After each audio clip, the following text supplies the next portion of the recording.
Welcome back to our channel.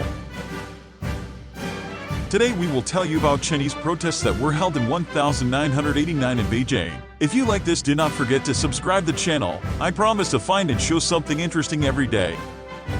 The Tiananmen Square protests of 1989, culminating in the Tiananmen Square Massacre, were a series of demonstrations in and near Tiananmen Square in the People's Republic of China, PRC, between April 15 and June 4, 1989. They were mainly led by Beijing students and intellectuals. The protests occurred in a year that saw the collapse of a number of communist governments around the world. By the spring of 1989, there was growing sentiment among university students and others in China for political and economic reform. The country had experienced a decade of remarkable economic growth and liberalization, and many Chinese had been exposed to foreign ideas and standards of living. In addition, although the economic advances in China had brought new prosperity to many citizens, it was accompanied by price inflation and opportunities for corruption by government officials. In the mid-1980s, the central government had encouraged some people, notably scientists and intellectuals, to assume a more active political role, but student-led demonstrations calling for more individual rights and freedoms in late 1986 and early 1987 caused hardliners in the government and Chinese Communist Party, CCP, to suppress what they termed bourgeois liberalism. One casualty of this tougher stance was Hu Yaobang, who had been the CCP General Secretary since 1980 and who had encouraged democratic reforms. In January 1987, he was forced to resign his post. The catalyst for the chain of events in the spring of 1989 was the death of Hu in mid-April.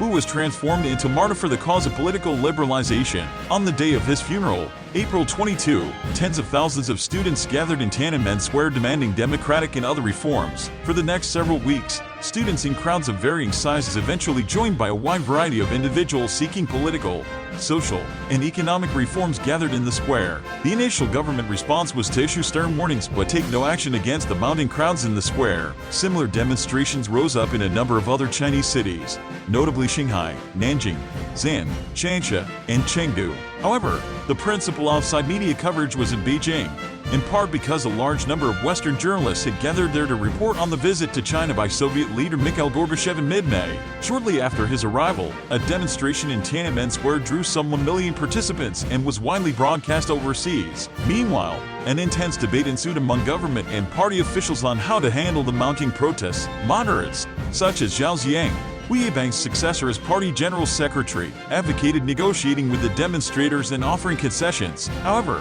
they were overruled by hardliners led by Chinese Premier Li Peng and supported by paramount elder statesman Deng Xiaoping, who, fearing anarchy, insisted on forcibly suppressing the protests. During the last 2 weeks of May, martial law was declared in Beijing, and army troops were stationed around the city. However, an attempt by the troops to reach Tiananmen Square was thwarted when Beijing citizens flooded the streets and blocked their way. Protesters remained in large numbers in Tiananmen Square, centering themselves around a plaster statue called Goddess of Democracy near the northern end of the square. By the beginning of June, the government was ready to act again. On the night of June 3, 4, tanks and heavily armed troops advanced toward Tiananmen Square, opening fire on or crushing those who again tried to block their way. Once the soldiers reached the square, a number of the few thousand remaining demonstrators there chose to leave rather than face a continuation of the confrontation. By morning, the area had been cleared of protesters, though sporadic shootings occurred throughout the day. The military also moved in forcibly against protesters in several other Chinese cities, including Chengdu. But in Shanghai, the mayor, Zhu Rongji, later to become the premier of China, was able to negotiate a peaceful settlement. By June 5, the military had secured complete control, though during the day there was a notable, widely reported incident involving a lone protester momentarily facing down a column of tanks as it advanced on him near the square. In the aftermath of the crackdown, the United States instituted economic and diplomatic sanctions for a time, and many other foreign governments criticized China's handling of the protesters. The Western media quickly labeled the events of June 3, 4 a massacre. The Chinese government arrested thousands of suspected dissidents. Many of them received prison sentences of varying lengths of time, and a number were executed. However, several dissident leaders managed to escape from China and sought refuge in the West. Notably, War Keixi, the disgraced Zhao Ziyang, was soon replaced as party general secretary by Jiang Zemin and put under house arrest. From the outset of the incident, the Chinese government's official stance was to downplay its significance, labeling the protesters counter-revolutionaries and minimizing the extent of the military's actions. On June 3-4, the government's count of those killed was 241, including soldiers, with some 7,000 wounded. Most other estimates have put the death toll much higher. In the years since the incident, the government generally has attempted to suppress references to it. Public commemoration of the incident is officially banned. However, the residents of Hong Kong have held an annual vigil on the anniversary of the crackdown.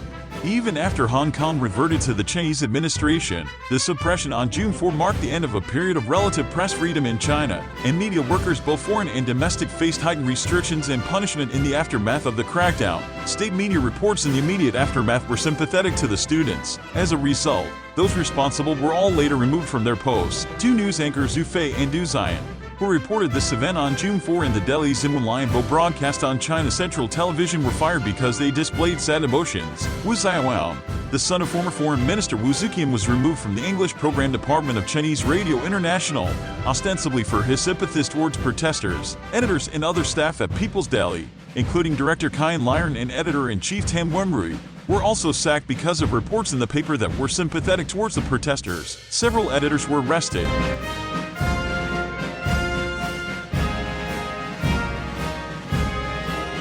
Thank you for watching the video till the end.